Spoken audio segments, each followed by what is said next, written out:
Some folks compost because they want to keep stinky food scraps out of their trash, and it's cleaner and more organized if it goes in a compost bin. There's a lot of reasons, almost as many as there are people. Some of the reasons that we talk about composting is because about 1/5 of what goes to the landfill is made up of food scraps and organic material. In a second, I'll explain why that's an issue. But that's a lot volume-wise, weight-wise, and it creates some problems by creating methane gas. A lot of people are saying they want to keep food scraps out of the landfill, a place to put food scraps. Food scraps and garden, managing food scraps and gardening seem to be the big one. This person says they use a lot of straw and hate the idea of filling up the landfill with it. Amen. We were going to be talking about using that. You're probably using a good ratio. Reducing what goes in the landfill, all the reasons you listed. So it looks like it's a combo of keeping food scraps out of the trash. One person talks about the new law. They called it the new Burlington law, but it's actually a statewide law. And I'll go into that a little bit more, unless there's an extra piece that Burlington added. And there's a lot of you who say you compost for gardening, which is why I've been composting all these years. It started out, it was for gardening, and then I learned more about what happens to food scraps in the trash. So when food scraps go in the trash, as I said a minute ago, they turn into methane, or when they decompose, they release methane, I should say. And you've probably all seen flares. If you go down Route 89, the Moortown landfill, which is no longer in operation, is still off-gassing methane. And we have only one lined landfill in the state that's actually operational right now, and that's in Coventry. And they are capturing a lot of that methane and generating electricity from it, but they can't capture all of it, and they have to also have the flame the methane off as well. That's important because methane is approximately 30 times more potent as a heat trapping gas than carbon dioxide. It's more powerful. We hear about carbon dioxide. We all work on reducing our carbon footprint, but methane, although there's less of it volume-wise being released, it's way more powerful. So just by keeping organics out of the landfill, you can help with that part. And this is an image here is of a landfill, and you can see these machines. I forgot the name of them, but they're basically designed to compact everything that goes into the landfill, because the goal of the folks who run the landfill is to fit everything that gets in there fit it as much as possible into each cell that they're trying to fill. So they compact it down a lot. And that compaction process means that there's no air when materials are decomposing. They're decomposing anaerobically without air. And that's why methane is released under landfill conditions, but only in very trace amounts under natural conditions, like in the compost pile, or even if you had, like you think of materials out in the woods like leaves, they're not releasing methane.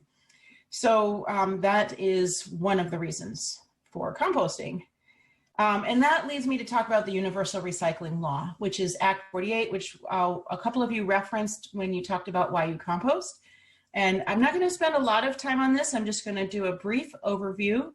The law was passed unanimously in the Vermont State Legislature in 2012 and started getting enacted in 2014. And every year, starting on July 1st, every year starting in 2014 through a few years ago, different parts of the law were implemented.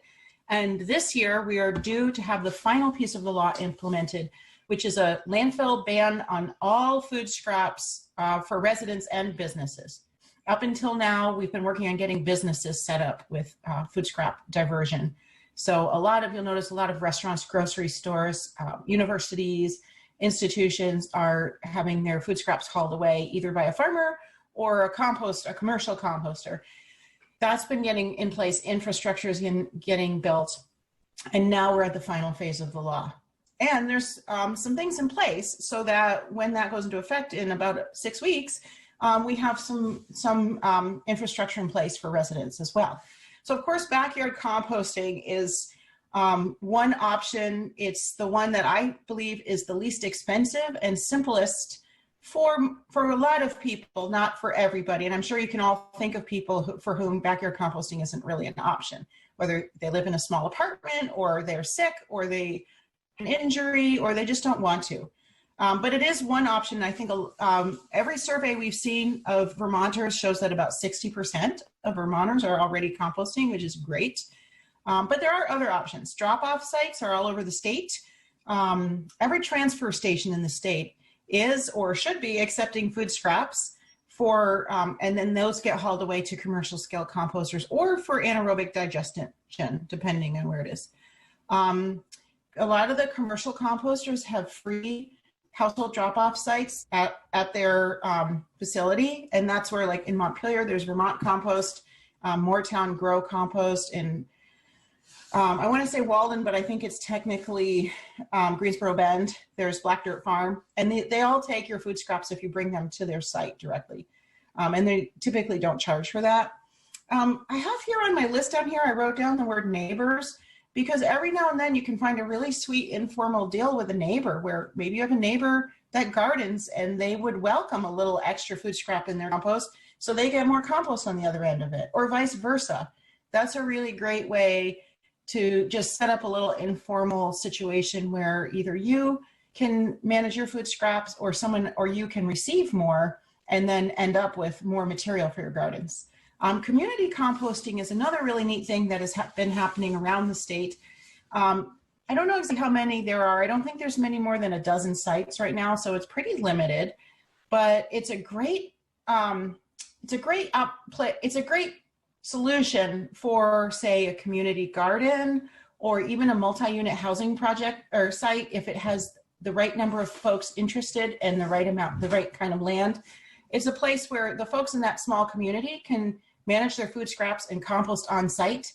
And if they have gardens, then they've got material for their gardens. It's not, a community composting is not compost set up for a whole town. It's usually for a limited number of people within a community. Like at the North Branch Nature Center in Montpelier has a community composting setup, and it's managed in a very organized way. There are some curbside haulers around the state, including Earth Girl Composting here in central and northern Vermont, and down in southern Vermont, there are some. I don't know of many others, so that's fairly limited. And finally, before we actually talk about backyard composting, I just want to make sure folks know that when you're composting with a commercial composter, say you're dropping off at a household compost drop off like this one here, this is Vermont Compost. The commercial scale composters can take your meat and bones and fish and dairy and all of those things that you would keep out of your backyard compost. But if you are backyard composting, those items are exempt. So the state acknowledges that backyard composting is great. They don't want you to feel like you have to put meat and bones in it because that will attract animals. So you have an option. Even if you compost everything else, you could bring your meat and bones to a compost drop-off site. Okay, so that's the rundown of the law, and Theron is going to talk about what is compost. Compost is not food scraps. Compost, when we're talking about compost, we're talking about the finished product. We're talking about food scraps, your greens, browns, your carbon inputs, which would be something like wood shavings. And we're talking about a material that has been processed and broken down and turned into that rich soil amendment that we're talking about when we say compost. So this is the finished product. It's like soil, but it's richer, it's loamier, it's and that's what we're trying to make through this process. And that's really the best outcome of managing your food scraps is you create compost instead of methane, instead of more trash, instead of all those other things that Cassandra talked about. And so that means that it is also a value-added product. So when you have a commercial composter, it takes a lot of work and a lot of effort and time and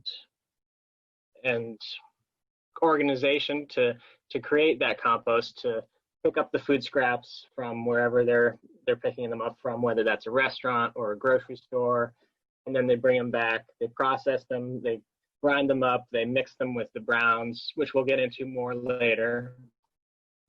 They put them in these big windrows, these big piles, and monitor the temperature to make sure it gets hot enough to kill any pathogens that might be in there, and fully process that material down into what you can buy at a hardware store, that compost, that's really great fertilizer for your garden or your yard.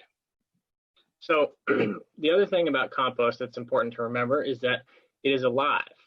It is full, and I mean full, of little organisms, microorganisms, bacteria, bugs, worms, fungi, and all of those organisms, they process that material. They work at it, they chew it up, they grind it up, they eat it, and they do that with the help of oxygen. So this is in an aerobic environment, and that's very important. We'll talk more about that as well. But that's as opposed to how it breaks down in the landfill in an anaerobic environment. So all of these organisms are very important to compost and to why it's so good for your soil. They feed the soil, and they release the nutrients that are in those food scraps so that they're accessible to your plants. This is a little picture showing some of the very small ones that you can't see with the naked eye.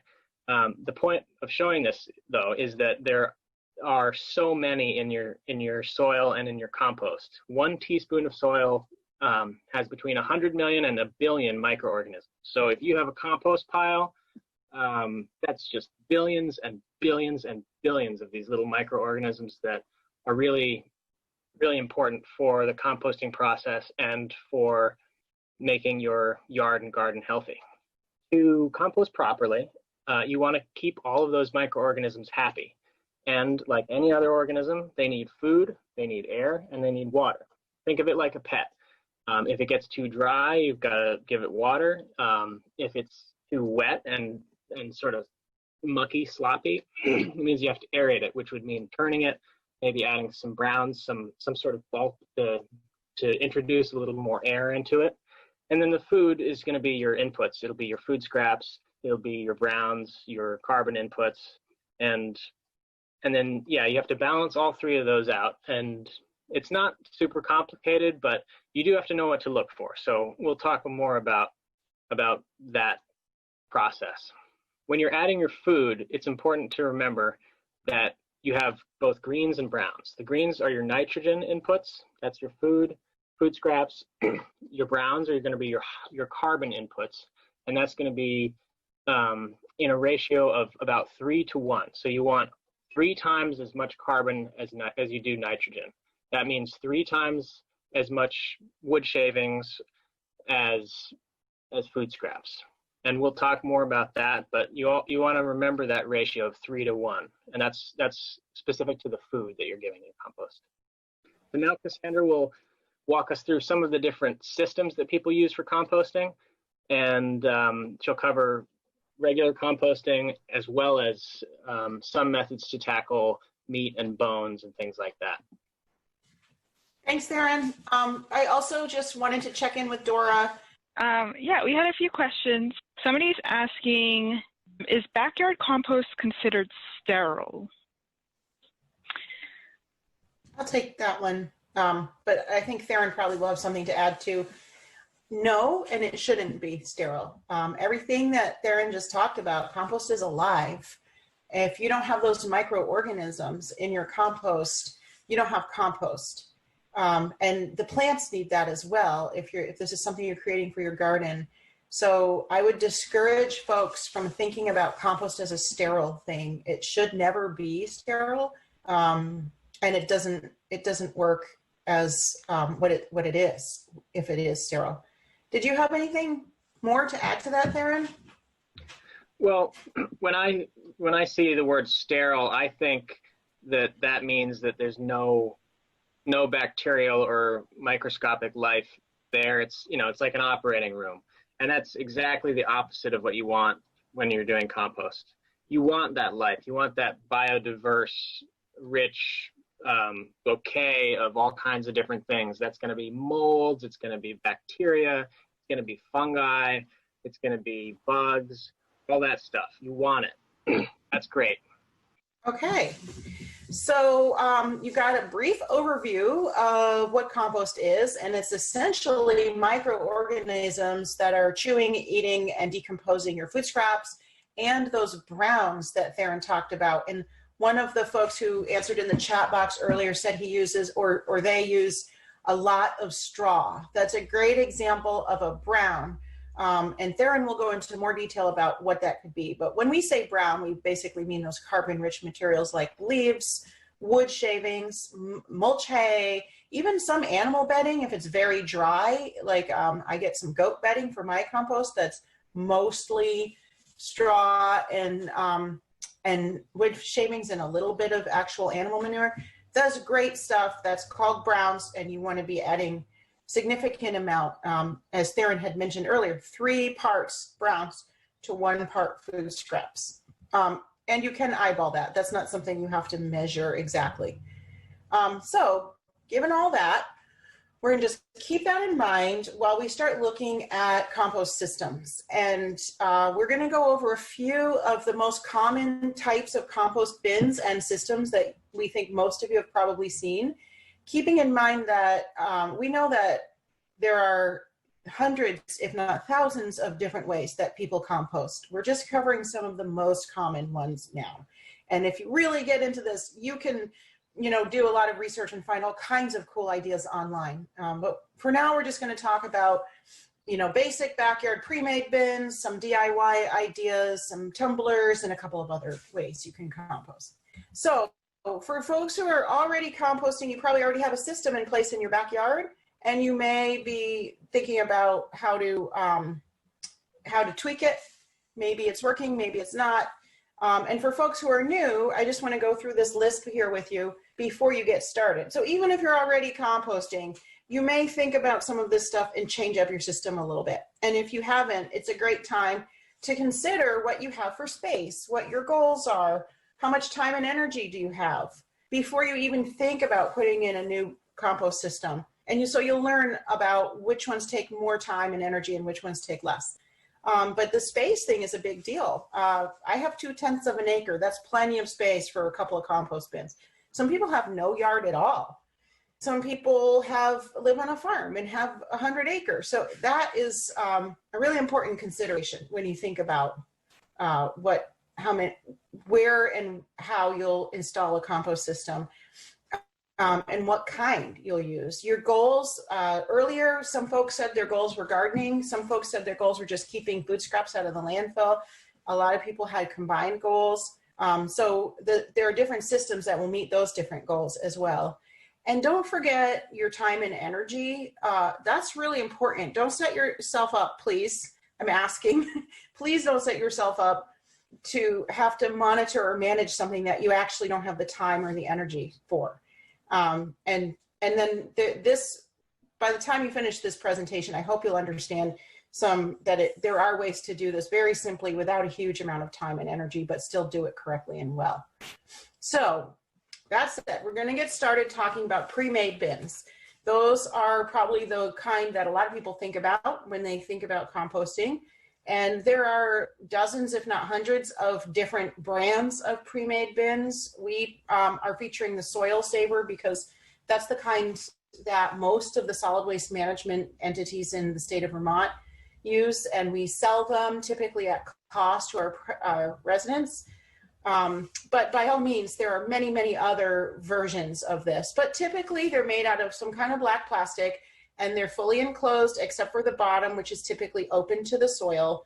And often they have that little door that you can pull up to, because your compost, if you're not turning your pile, your compost will be at the bottom. Although I want to point out that this is a marketing picture we stole off of their website. This is not, nobody here, no matter how good you are at compost, is ever going to have this gorgeous black loose compost spilling out of the door. When you open up that door, if you actually have compost down there, it's going to be compacted. It's not going to spill out loosely, and it's going to be filled with all of the things that didn't finish composting, like eggshells and avocado pits and that kind of thing. So this is a pretty picture, but it's not really realistic. So pros and cons. It's easy to set up. You can typically, if you can use a screwdriver, you can set it up in about 20 minutes, and then you have a compost bin. It's enclosed, so if you live in a neighborhood, it's a little bit more neat looking, which might be a consideration if you live in close proximity to other houses. However, it's got a couple cons. One of the pros is that it is open to the soil, and the reason that's a pro is because, like, if you see where I'm moving the cursor down here, there's nothing underneath this. It's just directly on top of the soil and open. That's a good thing, because remember what Theron said about the microorganisms. There's what, 100 million to a billion in 1 teaspoon of soil. So if your food scraps in your compost are sitting directly on the soil, you've automatically inoculated your system with microorganisms. I mean, they are on your food scraps already, but getting that stuff directly from the soil, that's really what you need.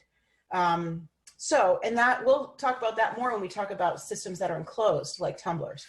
That's a pro, but the con of that is that an animal can easily dig under and get into your bin.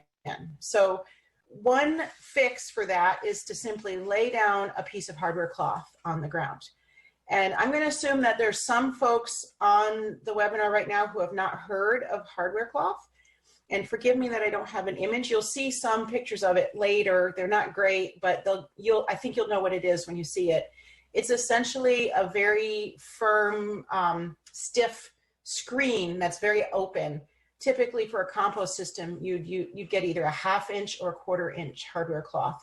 And one of the reasons that it's really great for enclosing compost bins is because it is very good at keeping rodents out. So even very, very small animals typically don't get through hardware cloth. And it's also common, you can go to almost any hardware store and they're going to have hardware cloth. So I would recommend right away, even if you're buying a pre-made bin, that part of your purchase is a roll of hardware cloth. And you will cut off some sections of that to lay underneath your bin if you're just setting a soil saver on the ground. Or sometimes you may even want to line your bin with it. So that's one thing about soil savers. There is that piece. They don't say that in the instructions, but we recommend that. And then also, remember what Theron said, your microorganisms are what make the compost, and they need food, air, and water. They're going to get the food because you're going to your food scraps and your browns. And they're going to get the water because your food scraps bring in water, and we'll talk about it later, but you can water your bin. And also, you can't see this on the lid, but there are holes in there that let rainwater in.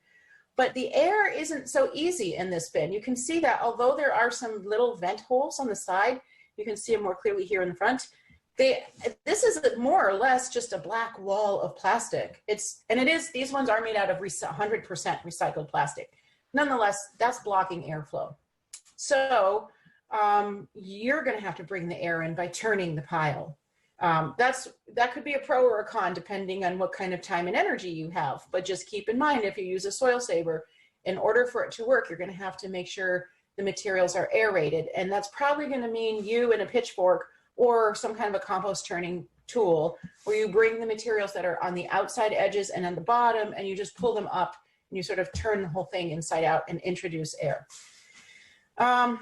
Just real quick, another way of introducing air is if you layer some sticks, periodically between layers of food scraps and browns, then you have air pockets, and that's another way to do it without turning. So I see questions coming in, which is awesome. At the end of this whole section, we will answer them. So keep asking. We will spend a little time because I know that we go over a few different systems, and you're going to want to ask some questions about them. So open pile.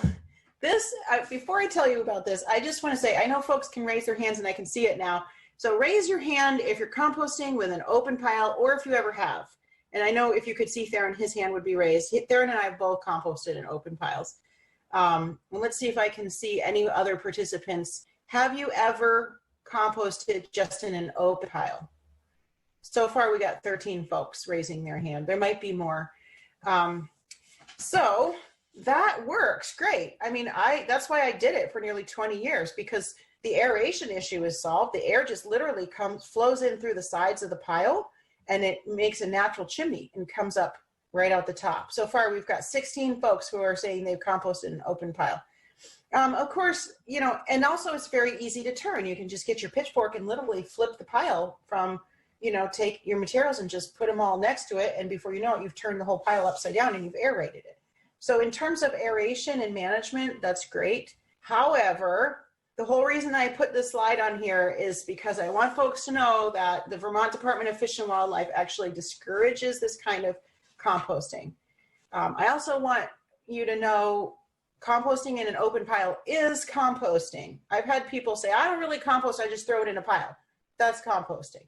But we discourage it, Fish and Wildlife discourages it. And the reason is because it's real easy for animals to get in there. And it actually, if you see on this bullet point list down here, we say not safe for pets. And then there's a list that says Mabel the dog. Mabel the dog is a dog that lived in Montpelier and got into an open pile and managed to eat some decomposing food. And some decomposing food scraps get a neurotoxin on the mold that can kill animals or harm them. And Mabel ended up dying from that. So that is kind of what alerted us that really better off just enclosing your pile, especially with the food scrap ban going into place in 6 weeks. More and more people are composting. That means there's more and more opportunities for animals. So if we just say, okay, we're going to do this, we're going to make sure we at least have hardware cloth around this pile, then you can just eliminate that issue altogether. And also, we don't want to attract wildlife either. So enclosing your pile would really be better.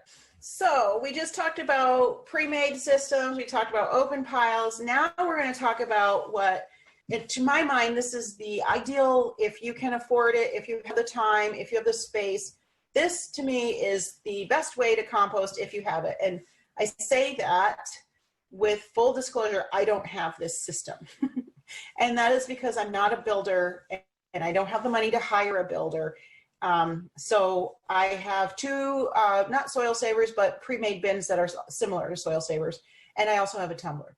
I would love one of these. I think these are amazing, but 2 or 3 bin systems are great. If you have a number of people in your household, they are large. So if you're only 1 or 2 folks, it's probably not worth it. But if you're like 4 or 5 people, or maybe you're in an apartment, a duplex or a triplex, that would be a great system for, a few families to contribute to. And then the thing that's great about it is with the multiple bins, you can just turn your material from one bin to the other, and you've aerated it, and you can enclose these entirely with hardware cloth. So the pros are, those are the pros. The cons, of course, are that the lumber costs some money unless you have spare lumber. But if you're gonna spend the time building it, you might want to invest in like cedar or hemlock or some other kind of wood that resists weather better than pine, say. And so there's a little money involved in that, and it takes some time to build it. But once it's built, you have a great system in place. So this system is way too big for a single household, but I wanted to show it to you because I really like the image with the arrows showing you exactly how it works. This is the kind of system we set up in our community compost sites. We have built or worked with builders to build 5 of these. Theron designed and built one himself. And he also designed and built the 2-bin system I'm about to show you. And the ones that we put into place, they take food scraps from anywhere from 10 to 35 families each. So that's why I'm saying you probably don't need this scale in your backyard, but it's a good model, and maybe you could break it down to 2 of these. So first of all, note that there are some browns stored here, and they've just surrounded it with fence, and all they're using is leaves. In this first bin all the way on the left, they're adding their fresh food scraps to the pile. Those are the greens. And then they've got their browns right there. So they can, every time they add food scraps, they can add some of those leaves. That's a really nice system. And then when this fills up, these boards here are designed to slide out the top. And so they slide out the top and just use a pitchfork or whatever tool works to pull everything from the first bin on the left into that middle bin. And once they've done that, you cover it with the browns, and you can see there's a pile of leaves here, and then it's just resting. And even if you have 10 families contributing, that could take a year. That's a long process just filling up one of these. These are probably 3 feet by 3 feet. And the reason why most of these systems are 3 feet by 3 feet is because they're usually a cubic yard, 3 by 3 by 3, more or less, give or take an inch or 2. And that is because that's the smallest size that you can have in order to get your compost hot. We're not talking about hot compost today. We're just going over the basics. But If you do want to hot compost, you need to make sure that your bin is a minimum of 3 feet by 3 feet by 3 feet. And that's what these are. So, and then the process just goes on from there. This is resting. You're adding again to the pile. And then when this pile's full, you move everything from the second bin into the third bin, and everything from the first bin into the second bin, and you start again.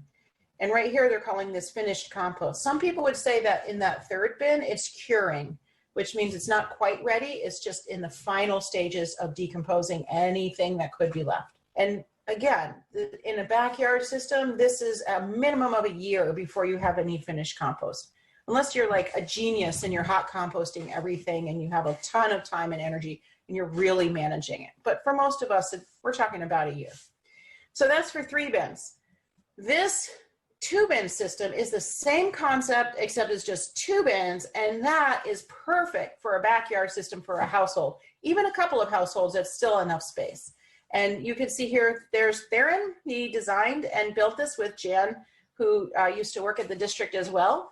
And this is actually Jan's backyard, and we built this well, they built it, I videotaped it so we could have a video to show you how it's done. So if you go to CVSWMD.org and look under our compost tab, you'll see in our home composting section, we have the plans for building this system and a video that just shows sort of in like it's sped up, so it's less than 4 minutes. But you'll see how they did it, and you'll get your own plans to do it. And I just want to show you one more. This is a different angle from that same bin. You can see the front is solid. These are the boards that slide out, but the sides and the back are just hardware cloth. So it's getting that natural aeration of the airflow through the sides, and it's also protected from animals, particularly small rodents and mammals. And then the top is a galvanized steel that was just actually scrounged from a neighbor who happened to have some. It's a really great idea for the top. You can do lots of different things for that part. So this is if you have the space and the time and the energy. Not for everyone, but if you can do it, that's a great system. So tumblers are a little bit tricky. They're actually, I think, harder to use. We have 9 folks who raised their hand that I think those are the folks who are saying they have a tumbler and it's also working. So I think a lot of folks have a tumbler that works. A lot of folks have a tumbler that doesn't work. And we're going to talk about why that is and some ways you can add a tumbler to your system to that will help keep animals away. First of all, you're probably noticing from these images, these are totally enclosed. There's nothing touching the soil here. That means there's nothing naturally inoculating the tumbler with those microorganisms except whatever comes in on the food scraps themselves. So the first thing I'd say is if you have a tumbler, add a shovel full of soil into it, even if it's working fine. Half a shovel full. It's really, you don't need a lot because we know there's billions and billions of these in just a teaspoon or a tablespoon of soil. So add a little soil in to inoculate it. The other thing about tumblers is, besides the fact that they're not naturally getting all those microorganisms, so you have to introduce them, is they also often don't naturally get enough water. So you have to be careful. Sometimes they get too much water if you water them, and then it doesn't drain out and you have this sort of sloppy, yucky thing. Or it can just stay dry, and if it doesn't have enough water, it won't compost either. So you need to, check your moisture level in it too. That could be an issue some folks are having. And finally, the other thing about a tumbler is that it's very finite. Once it fills up, there's nowhere for the food scraps to go. So then you have to decide, do I just stop composting until my tumbler's full, empty? Do I, there's a bunch of options, but you have to figure out something else once your tumbler fills. So I know I'm sort of saying, I like tumblers because I think they're good for starting the compost process. I don't think they're ideal if that's the only thing you have, but you can work with them. A couple things about tumblers. We've been talking about 3-to-1 as the recipe for browns to greens. So every time you add that bucket of food scraps from your kitchen, you add 3 buckets of leaves or wood shavings or whatever you're using. In a tumbler, you only need to do 1-to-1. So if you have a bucket of food scraps in your tumbler, you add 1 bucket of wood shavings. You don't need the 3-to-1, but you do need to remember to add the browns. I think that's the other thing that happens sometimes is people forget to add browns to tumblers. This is a DIY one up here, and I use this as an example because I got called in to a child care center that had one of these. One of the dads had made it and donated it to their program, and they filled it up. They had the kids dumping their plate scrapings in, and it worked really well. And then it just got so, this is a 55-gallon drum that's been repurposed, and it got so heavy, nobody there could turn it. That's a problem you might not have thought about in the beginning, but then they just stopped using it. By the time I got there, they had been using it for a couple of years, and they wanted to install a new system. The cool thing is, when I opened up the little door to see what they had in there, actually everything had compost in. They had gorgeous, beautiful soil, and it was filled with forks and spoons and all the things the little kids had accidentally dropped in there. But so the nice thing is, even if you screw it up, compost will happen. You don't have to be a rocket scientist or study soil science. Compost is going to happen despite anything we do to it. So that's kind of a neat thing, but they also had 2 years when they just left it alone. This one down here is called a Yora or Jora, depending on how you pronounce it. This is sort of the Rolls Royce of tumblers. It's an expensive one. Sometimes we partner with the Compost Association of Vermont and offer these at bulk prices, but typically they're in the several $100 range to purchase one. The reason why they're worth it, I think, if you have the funds, is because they have some features that really work for tumblers. They have 2 chambers. So you can see one has the door open, one is latched. They come with these latches. You can't really see, this is a bad image, but they're insulated. So that means that even in a small space, the food scraps often will heat up and compost quickly. Not always, but the insulation helps make that happen. Even with insulation, they aren't going to compost through the winter. They still freeze in the winter, but I really like this Jora, or really any tumbler, as a first step in a compost system. So if you already have one, I would encourage you to consider also getting a bin, because if you start your food scraps in a tumbler, there's some really neat advantages. One is animals aren't going to get into it because it's totally enclosed. The other is they're going to compost, probably not fully compost by the time the tumbler fills up, but at that point they're partially composted and they're no longer food that animals are attracted to. So when you fill it up, or even partially fill it up, you can empty it out into a wheelbarrow on a tarp, put it in your bin, and then compost it as you normally would in your bin. But you're starting in your bin that's a little bit more easy access for animals. You're starting with something that's already started to decompose and is starting to look like soil, and so it's not attractive to the animals that really are looking for their buffet in your compost pile. So I would consider a tumbler as part of a system, not in and of itself. You have just your 1 or 2 person household, and you really don't need more than that. I'm sure there are some questions about tumblers, but I'm going to move on and we'll take those in a few minutes. Trench composting is a really great way to handle your food scraps in the warm weather months if you have a garden. So that's pretty specific. I'm sure it doesn't fit for everybody who's here. But the other reason why I put this on here is because it's a good way to handle your meat scraps. And even in the spring, like this time of year when we know there's a lot of bear activity, keeping your sweet smelling fruit out of your compost is also a way to discourage bears. Bears come if they smell something strong like cantaloupe or strawberries, or they're attracted to fruits and concentrated proteins like birdseed. So you can handle those. You can still put those in a trench composting system, and they aren't attractive, especially if you bury them fairly deeply. So I would say 12 to 18 inches. If you can go deeper, that's great, but 18 inches is fine.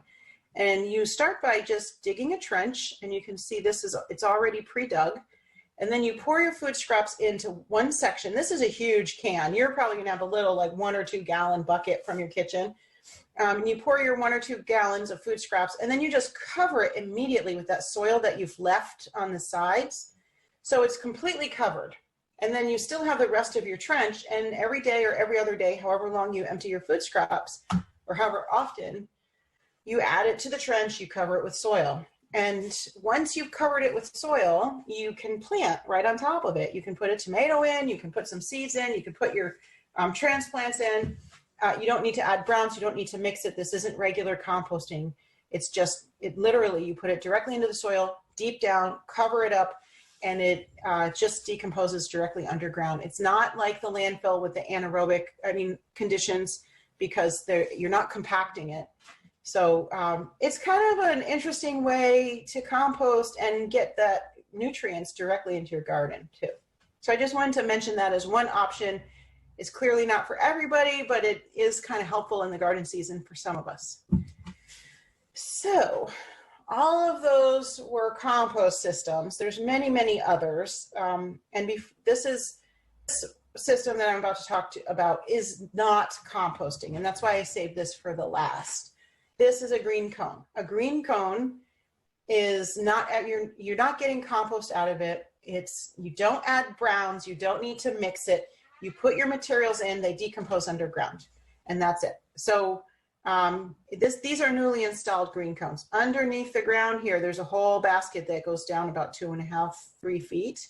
So it's entirely composed, but the basket is open to the ground, so the natural microorganisms in the ground can get your food scraps. Some people use green cones just for their meat and fish and bones. Some people use them for all of their food scraps. Typically, we don't see animals getting into these, but every now and then a bear does. So, you should just be aware if you live in bear country, bears will get into everything. And we will talk our last slide is all about some ways to discourage bears. This setup takes a couple hours. It's not a simple setup. It's simple, but it takes work. You have to dig a hole. We typically recommend that you actually create some drainage around the hole by making it bigger than the basket and putting gravel and sand around the sides. And you need to site it correctly. It should be, if you have a green cone, it should be in full sun, at least a half a day of full sun. And ideally you have well-drained soil, but again, if you can set it up so you create your own drainage. And it's pretty passive after that. Once you put in that work, you can go years without having to do anything. And they work. We had started offering green cones as a pilot project. I think we're at like 13 or 14 years ago now.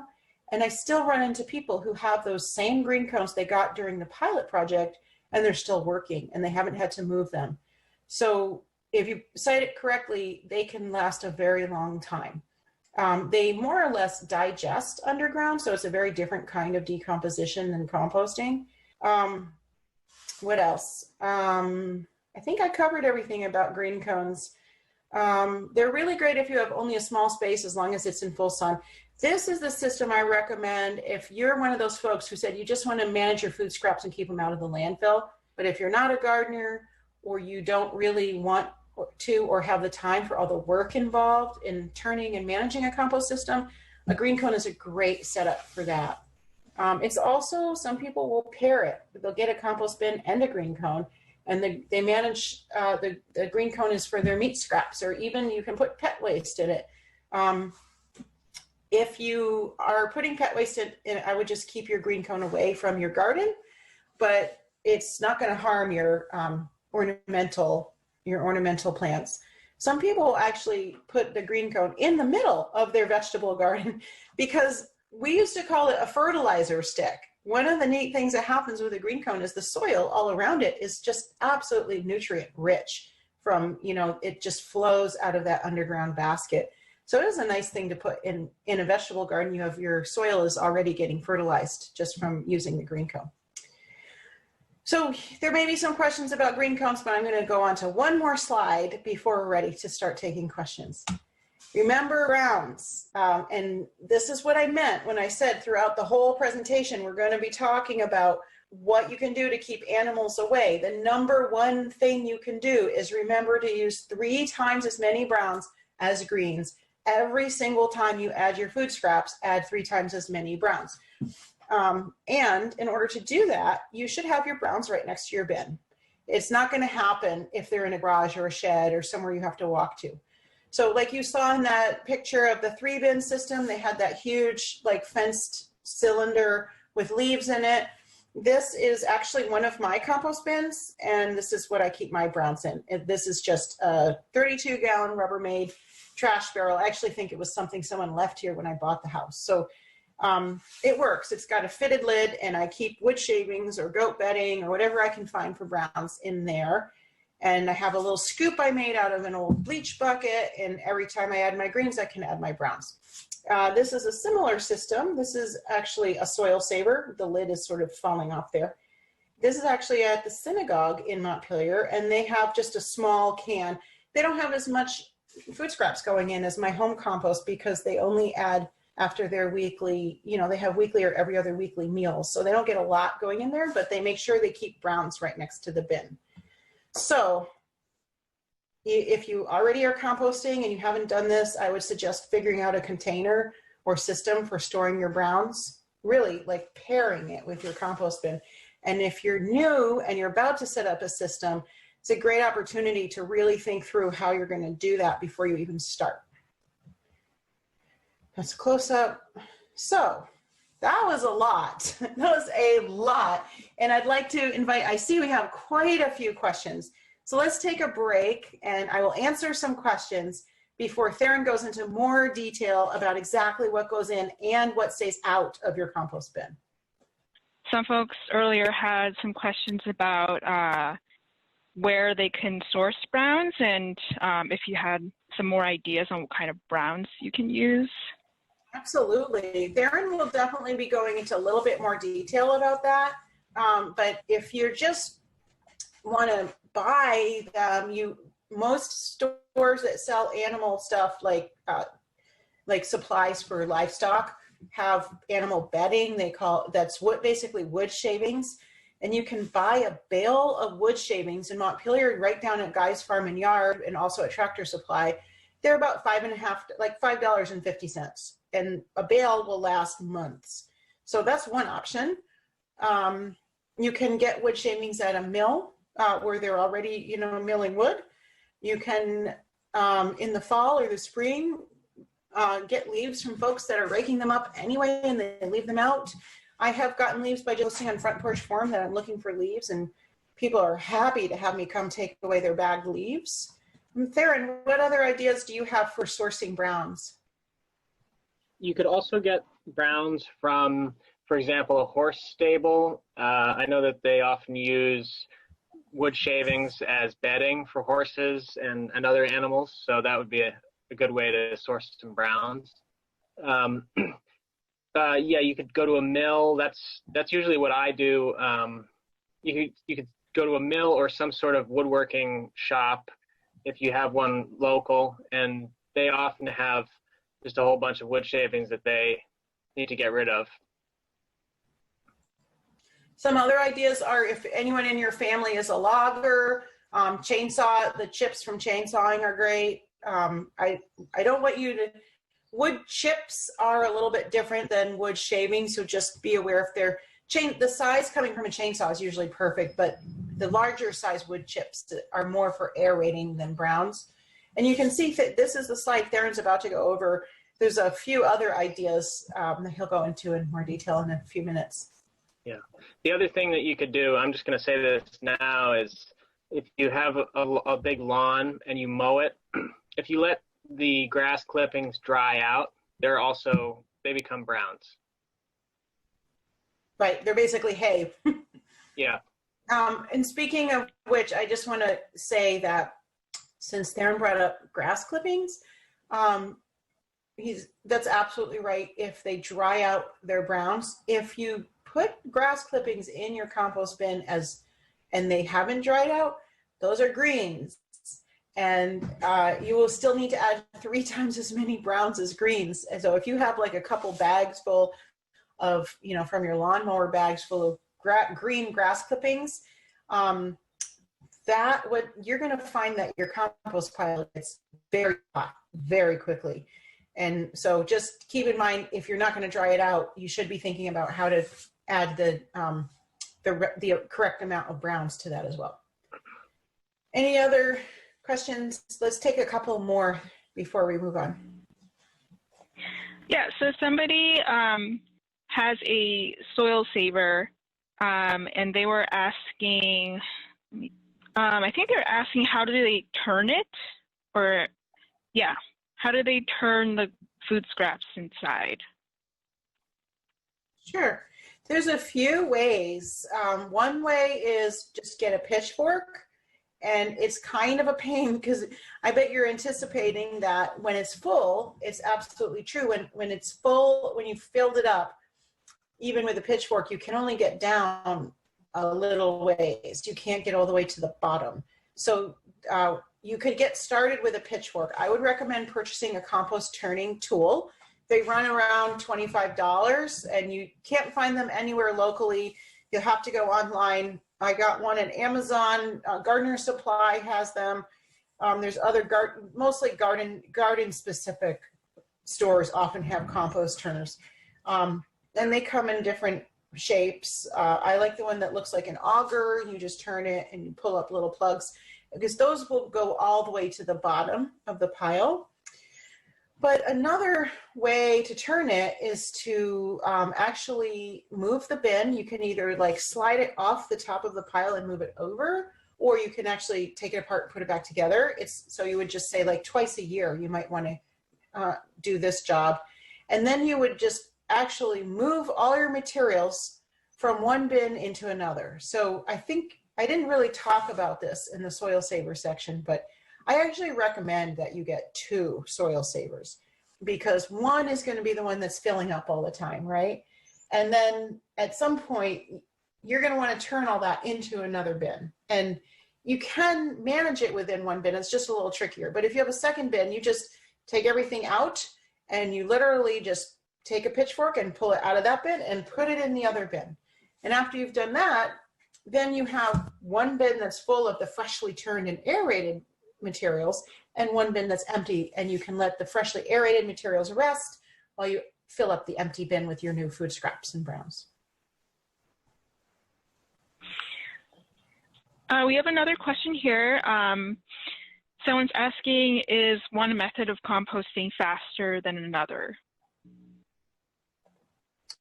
Not really. It just depends on what your management. The more you turn your pile, the faster it'll compost.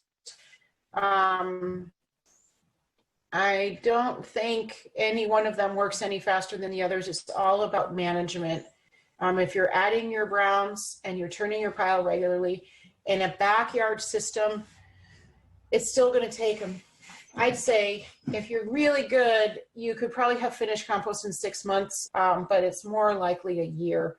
It's just, we're just not getting enough volume in household sizes to get hot compost that's going to really finish the process sooner than that.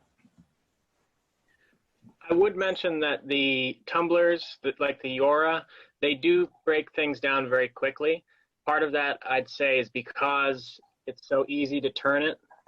And the other thing is that they are insulated, so it heats up more. That's a good point. But I will say, too, about the tumblers, the Yoras, their instructions say to use wood pellets in them. And that is, I think, a little bit controversial around here. A lot of folks want to save their wood pellets for their pellet stove, but they're not that expensive. It's like it's the same amount as buying a bale of hay. It's about $5 and change for a 40-pound bag of wood pellets.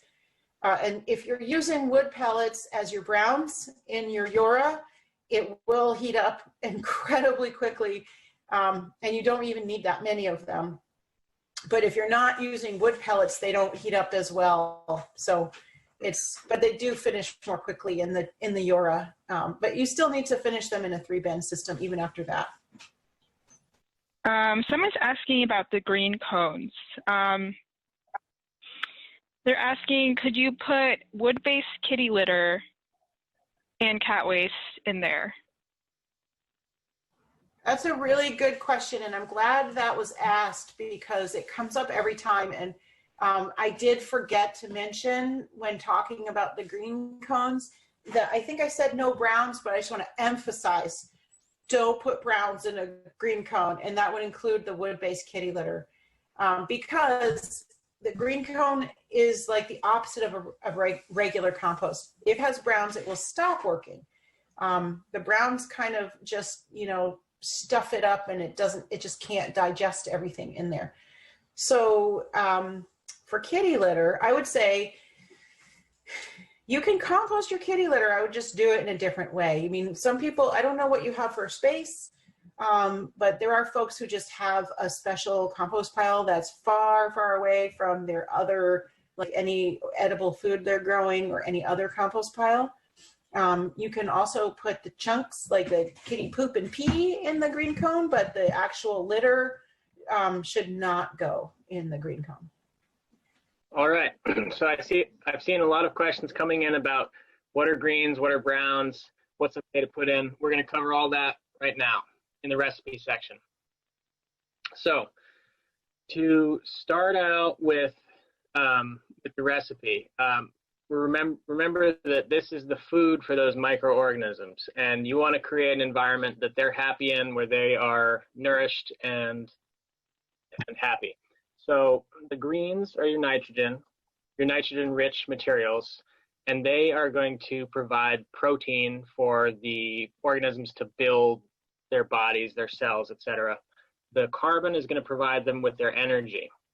That's like their breakfast cereal, right? So everything that you put in your compost is going to have some ratio of carbon and nitrogen within itself. So you're looking to have a good mixture, like I said, 3-to-1 carbon to nitrogen. And so you're going to want to have the carbon-rich inputs like wood shavings, leaves, straw, hay, shredded paper, anything like that is going to be a high carbon material, and that's also going to serve to soak up some of the liquids that are in the greens and the food scraps and other things you put in there. So that'll keep the smell down. It'll soak up some of those liquids to keep it at the right moisture level, and it's also going to provide those microorganisms with their energy. The nitrogen inputs, those greens, are going to be things like your food scraps, green grass clippings, garden trimmings. People asked about weeds. You do not want to compost your weeds at home with your regular compost, because oftentimes the seeds or the roots will not die, and if you spread it on your garden, you'll be spreading and propagating weeds. If you want to compost weeds, do it separately in another pile and don't put it on your garden. That's the easy way to do it. Manures. So fresh manures are also going to be considered nitrogen rich and greens. So that would be rabbits and chickens and things like that. Cows, horses, all of those manures are really good nitrogen inputs, but you do want to make sure you're adding 3 times as much of a carbon-rich material to balance that out. The other thing is, if you're adding those kinds of fresh manures, you're going to want to make sure that everything is fully composted, so that'll be at least a full year of composting before you want to use that. So to mix these things together, the other thing that helps is having a small size of material. So if you chop stuff up, it's going to be littler pieces. It'll have a greater surface area. So the pieces individually will interact more with each other. They'll be easier for the organisms, the microorganisms and the bugs to navigate through and to eat and to chew down. Think of it as like chopping your vegetables before you eat them. So you can, if you're going to mow your leaves, you can do that and bag them. People were also asking about why it's important to keep those browns dry. I touched on that when I said that they help absorb some of the liquids, but it also keeps them from decomposing and composting separately from your compost pile. So it preserves them as a rich carbon source as well. So for your food scraps, it's going to be pretty much anything that comes from your kitchen that was at one point food. Vegetables, fruit scraps, tea, coffee grounds, any leftovers that have gone bad, any plate scrapings, eggshells are fine. And if you're at home and you feel like it, you can also compost napkins and tissues and paper products, but you want to make sure that they are not coated in anything. Oftentimes, some paper products are coated in wax or plastic, so you really want to go with just the pure paper product, and that's fine. And you can collect them in your kitchen in pretty much any container that's available. You can use a bucket, you can use an old yogurt container. We have compost pail or food scrap pails that we sell, and you can get those from us on our website. Really, it doesn't matter what you collect it in. The important thing is that you are bringing it out frequently to your bin. That'll keep the smell down. And if you notice that your countertop food scrap collection is starting to smell, it probably means that you haven't brought it out recently. So make sure you bring it out frequently, rinse it out when you get back in. A couple people asked about bags too. So that would be plastic bags or bio bags, those compostable plastic bags. If you're composting at home, or if you're composting at a commercial composter, those should not really go in.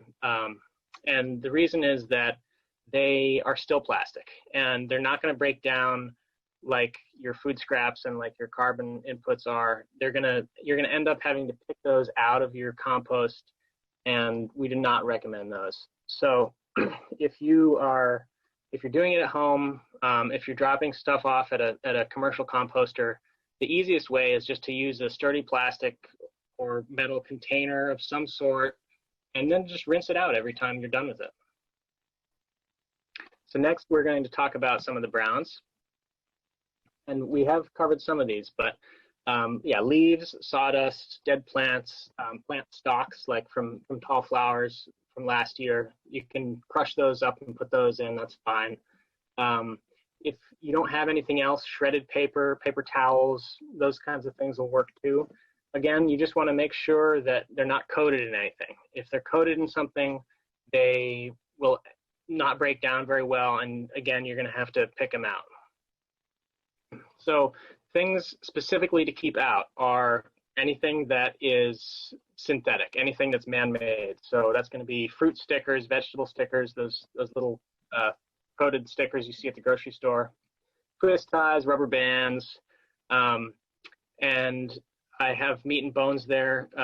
Cassandra did talk about a couple of ways to manage meat and bones at home, like the green cone or trench composting.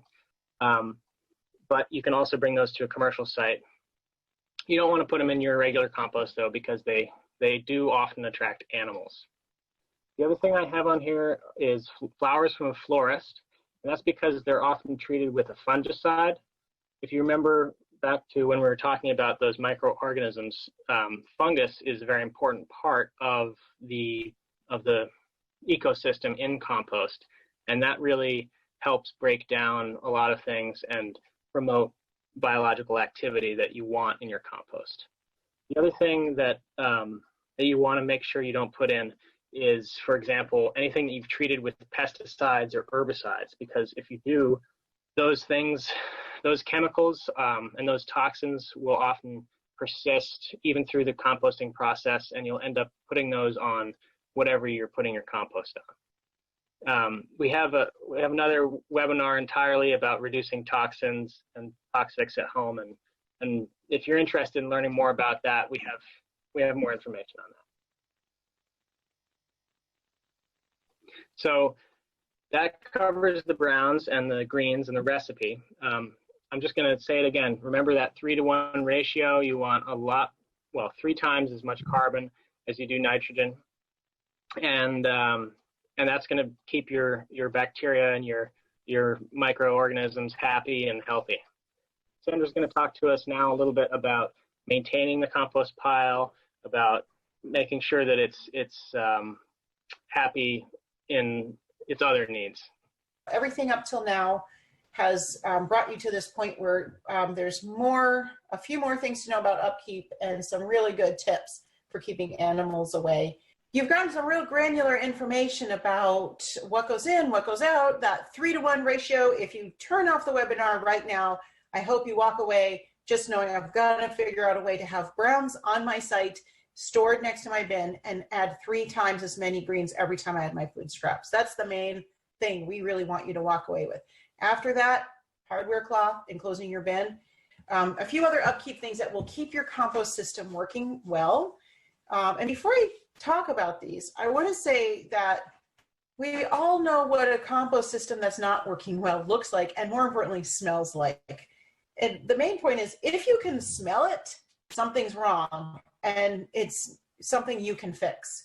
So if you're one of those people that when you think of compost, you think of something stinky, what you're thinking about is compost that maybe doesn't have enough air or enough browns, or maybe, yeah. So we do have an emergency fix. If you go outside and your compost stinks and maybe it's sloppy or mucky and it's gotten anaerobic, that means your microorganisms aren't active and they're not working because they've gotten, it's gotten compacted or there's too much water. So anytime you see that situation, one emergency fix you can do is just throw on 4 inches of wood shavings and let it sit until you have time to deal with it. That's what we call like the magic fix. That comes from Natasha Duarte, who's the executive director of the Composting Association of Vermont. And it's a great trick. It's just, okay, well, if something went wrong, I'm just going to throw the wood shavings on, and then I can take a breather and figure out. And pretty much what you're probably going to need to do if you have stinky compost is you're going to need to aerate it. And that means for those maybe 10 minutes that you're turning your pile, it's going to stink. And then you add browns and the smell goes away. But if you have a system that you've been adding browns to all along, you're not going to have that. But I just want to make sure you knew that emergency, there is something you can do if things go wrong.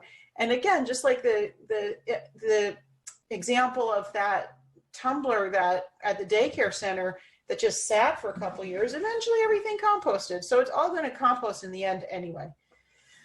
But this part about aerating, this is an important part of upkeep. It's the part that I think also discourages some folks because they think they're going to have to spend a lot of time outside turning the pile.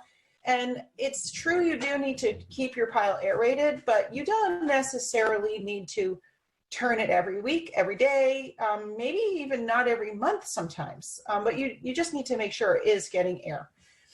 One thing I want to show you back here, I don't know if you can see, it's like really little. There's a little bit of screen showing in the back of this photo. That's hardware cloth. So this photo is another example of a bin that has hardware cloth on it. And just so you kind of get used to seeing that. So what is air? What does it mean, air? Putting air in the pile. It means for most of us, we have to turn it to get air. There are other things people do. You can put like PVC pipes with holes throughout the pile. Some people do that, but I'm just doing, this is compost basics. We're just real basic. So to aerate the pile, you're going to need to turn it. And by doing so, you are going to speed up the composting pile. So when people are wondering, how long is it going to take for me to get compost? And I say 6 months or a year, that's really going to depend on how often you're turning it and if you're turning it. Turning it is creating those new passageways for air. So even if you have a stick and you stick your stick down in the pile, you're creating some air holes. And that in turn eliminates the odors. That's why I said that's the fix. If your pile gets stinky, you got to turn it and you got to add browns. But those microorganisms stay alive. They need the air. And as soon as they're not getting air, they're going to go away and you're not going to have compost.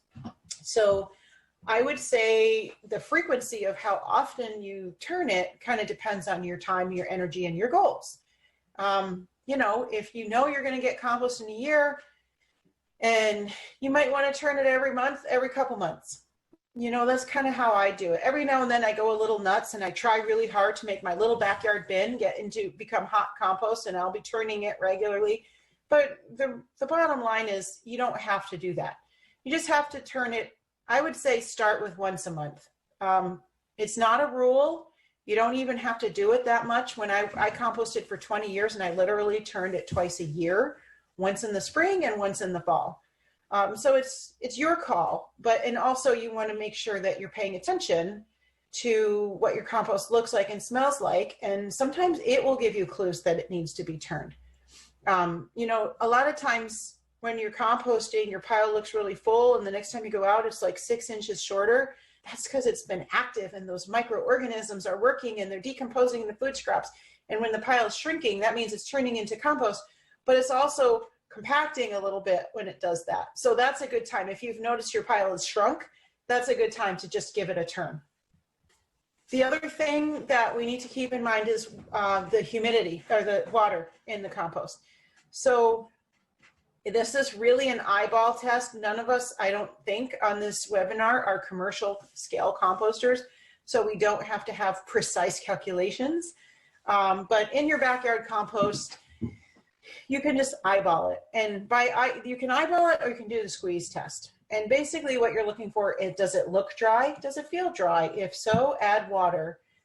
In Vermont, we get so much rain that oftentimes that's not an issue, but usually we have some dry months in the summer.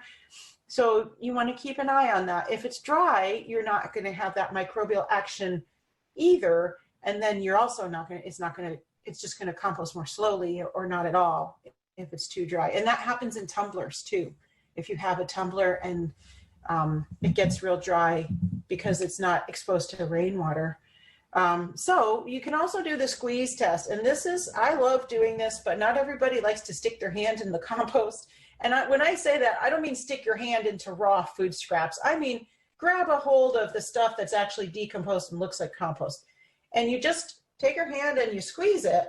And if the material kind of holds together and it's about the consistency of a damp squeezed out sponge, then it's just right. You're looking for that sweet spot. If it crumbles, it's a little dry and you should add some water. And conversely, if it's a little muddy or sloppy or dripping, then it's too wet and you need to add browns. So this is something to pay attention to. Just every time you add food scraps, kind of check the humidity level and see what it looks like. Okay, so now we've gotten to the $64,000 question. What do we do about animals? I'm going to focus this slide on bears because we know that bears are really active right now and people are seeing them all over the place. Right here in downtown Montpelier, bears are showing up. They're everywhere. We have an increased bear population. We have more people in the state. We have people who don't really know, new people who don't know how to handle that. So I'm going to go over some things that you've probably already heard, and there's a couple things that might be new. And all of our information about bears comes from Forrest Hammond, who is the Vermont bear biologist for Fish and Wildlife. So this is right from the guy who's in charge of monitoring bears in the state. Number one, we've all heard it, take down your bird feeders. The bears have incredibly sensitive sense of smell. And this time of year is when they're coming out of hibernation, or maybe they already have at this point, and they're really hungry and they can smell that concentrated protein in bird food. So they can actually smell it from 1 to 2 miles away. So the first thing to do is just, feed the birds in the winter, take them down in the spring. And you don't have control over whether or not your neighbors do that. So that's the tricky part. If your neighbor has a bird feeder up, a bear isn't going to come into your yard for your compost. That is not why they come out of the woods. They come out into people's yards because they're getting a more concentrated source of food. Then when they're in the neighborhood, they sniff around and they might find your compost. So if your neighbor has a bird feeder up, a bear might wander over into your yard once they're in. So that's an awkward conversation, but it's worth it to see if you can get your whole neighborhood on board with keeping bird feeders down. The other reason why a bear might wander into your yard is if they have before and it's been a perfectly pleasant experience for them, then you're kind of on their route. And I have talked to quite a few people who they're on the bear's route. And so you need to interrupt that process. And one way is what we call the ammonia trick. This is one we learned from Forrest Hammond, where you just take a rag, you soak a rag in ammonia, and you leave it out in a plastic bucket near your bin. Because just keep in mind, if they can smell bird food from a mile away, they can smell the ammonia even more so, and they don't want to be near it. It freaks them out. So I've heard, Theron knows some folks that had a bear that got into their dumpster, like in his, I think they were his next door neighbors. We talked to other folks at other districts where they've had quite a bit of bear activity around compost bins. And every single time I asked, did they have the ammonia soaked rag near the bin? And every time there was bear activity, they did not have the ammonia soaked rag. So I would say the first thing you should do if you have bears in your neighborhood, or if you've ever had one go through your yard and you know you're on its route, get that rag soaked with ammonia out there near your compost bin and keep it there. I would keep it there all summer. You're going to have to reapply the ammonia every now and then. I'd say even weekly, because it's going to off gas. That's the easiest, simplest, cheapest thing you can do to keep bears away. A few other things you can do: 3-to-1 browns to greens. Don't forget your browns. That is I'd say, other than taking down bird feeders, the browns, doing the right amount of browns are the top #1 thing you can do. You're keeping the smells down and your material is going to compost faster. Keeping your meat out of the bin is going to really make it way less interesting for animals. And for bears, just for this time of year, this is another one that Forrest said, in the early spring, they're hungry and the berries that they normally eat haven't come in yet. So if they smell fruit, they're going to come for that too. So that's like your strawberry tops, your cantaloupe or watermelon rinds. Just for this early spring, you can either trench compost that or put it in drop it off at a drop-off site, but maybe just for like a month or two, keep it out of your bin. So that's bears. The other thing is, of course, the Hardener Cloth. Again, we talked about that off and on throughout this past 90 minutes. Make sure you're lining whatever you're using for your bin with Hardener Cloth, unless it's like a tumbler, which is already enclosed, or a green cone. And we recommend the 1/4-inch Hardener Cloth. That is the smallest size, and that really protects against rodents. So don't forget the Hardener Cloth. There's a couple other things for other kinds of mammals. If you're doing all of that, you shouldn't have problems, but things happen. In skunks and raccoons and small mammals are also attracted to compost piles. So some other things that are predator pee. We have here, I wrote down coyote urine, but really any predator pee. There is a website called predatorpee.com where you can actually buy, there's a huge variety of different kinds of predators. You can buy their urine, and I don't like to think about how they get it, but you can buy it. And also keep in mind that to small mammals, human beings are predators, so human being pee works too. I'll leave it up to you to figure out how to do that. But that's another one that, just like the ammonia, it's going to dissipate over time. So that's a reapply regularly kind of thing. And one thing that helps, but it really needs to be in conjunction with all these other things, is getting some bulk cayenne pepper or hot pepper. I mean, powdered, in a real bulk supply. So you can sprinkle it on top of and around your bin. If you're doing that in addition to the Hardener Cloth and the browns and keeping the meat out of your bin, that's just going to be another layer of something that helps. So those are our tips that, for getting really serious, particularly around bears. Lastly, about bears.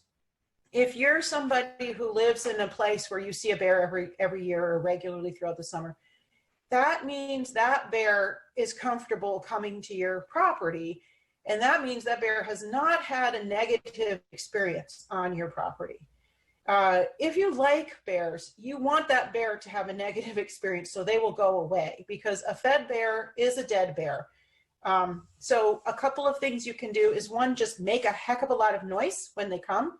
And I know I've heard people say, I yelled at the bear and he didn't do anything, but maybe that's so, but that bear might not come back if you're out there making noise and banging pots and pans and all that.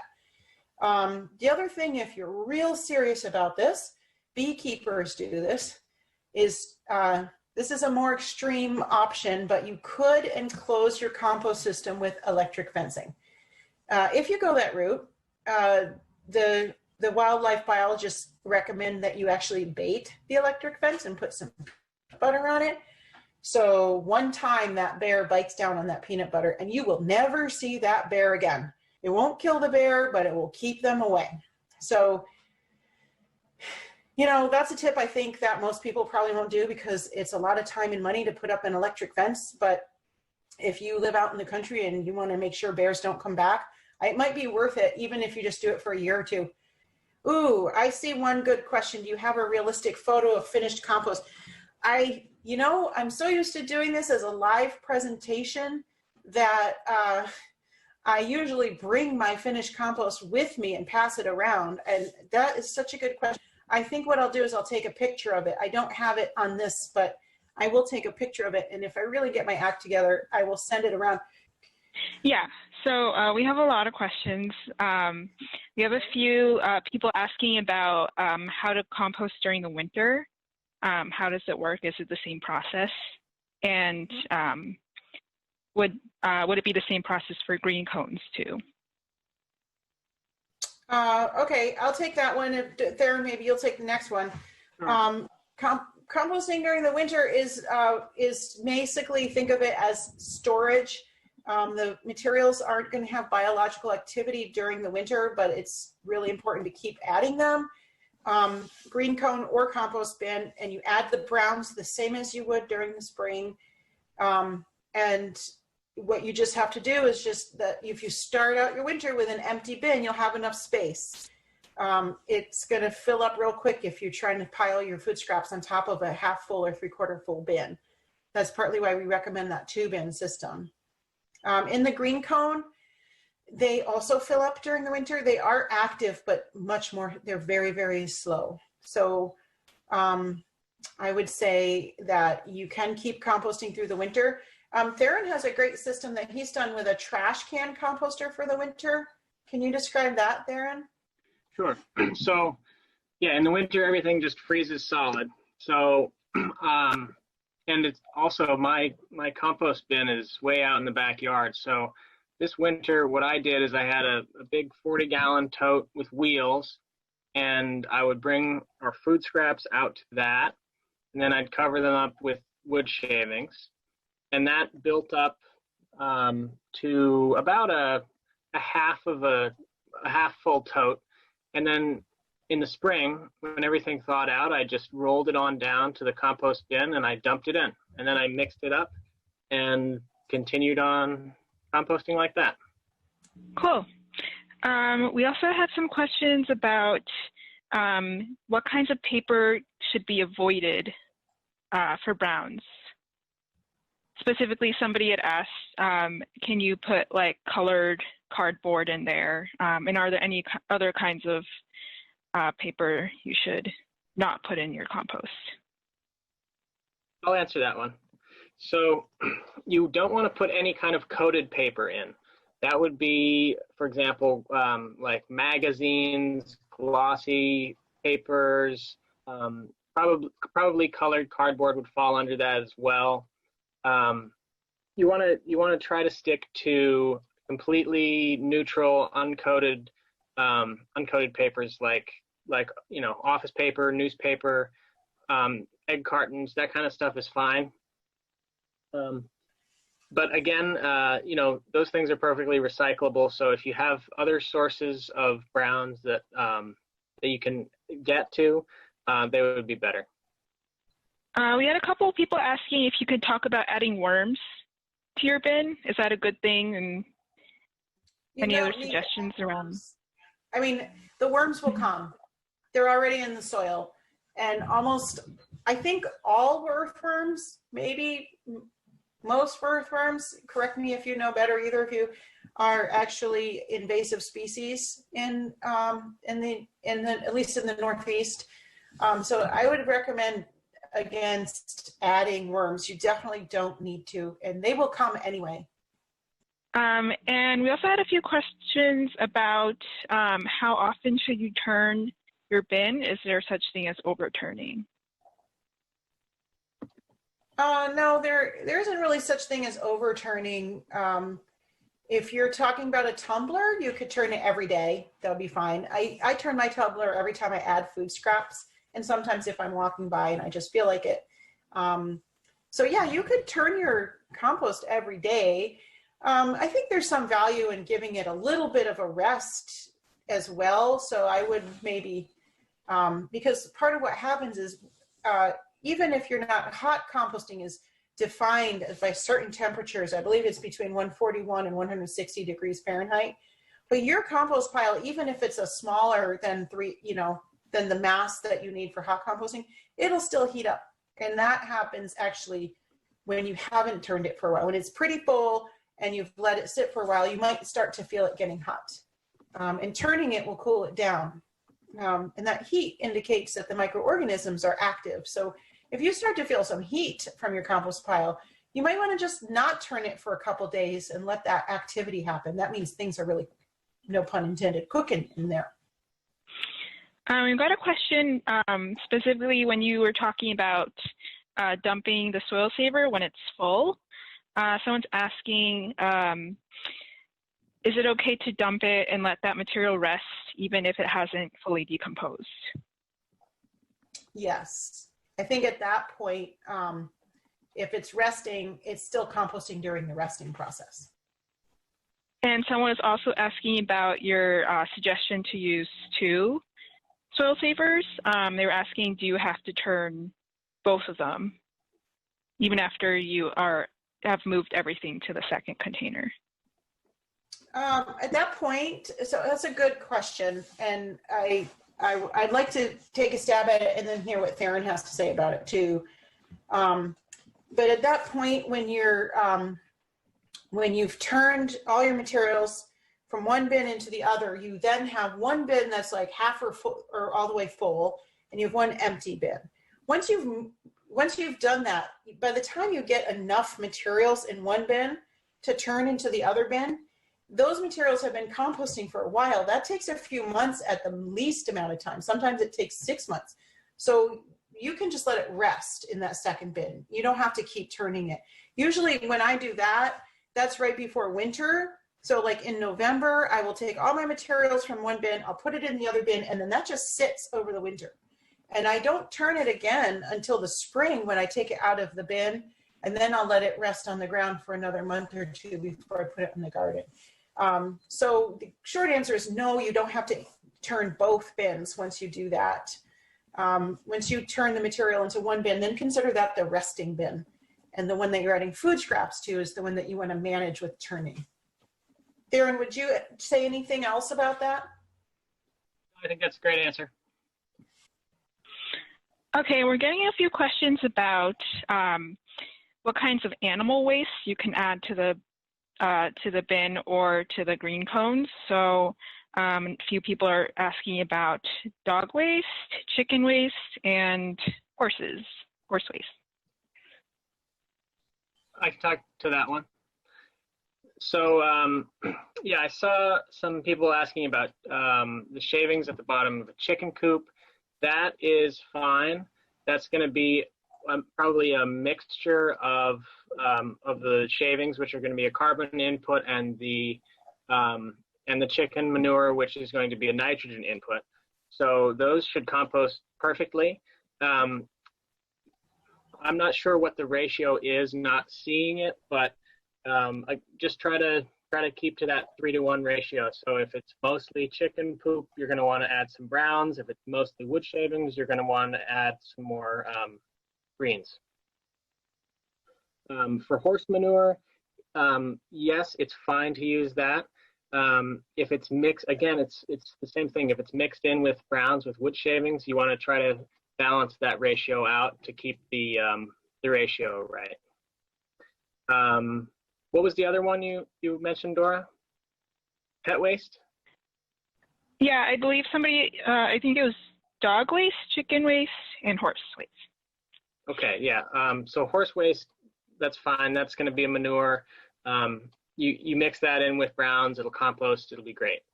Dog waste, I know that some people use the green cone for that, and that's fine. I wouldn't put it near your vegetable garden, though. Okay, and Somebody is asking about the tumbler recipe. Is the ratio different? Is it 1 green to 1 brown instead of the usual 3 to 1? Yes, tumblers 1 to 1. We also had a few questions earlier about adding weeds to the compost pile, and if that's okay, or if you had to prepare it somehow to manage the seeds inside of the weed. Do you want to take that one, Theron? Sure. So do not put weeds in your compost. Simple answer.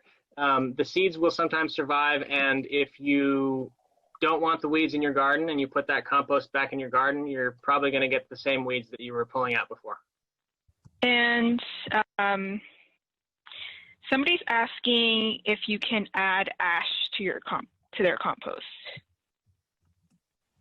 So you can add ash to your compost, but it would be a very small ratios. I know in the ratios most people have, it's a lot because it's from their wood stove, and it's not recommended.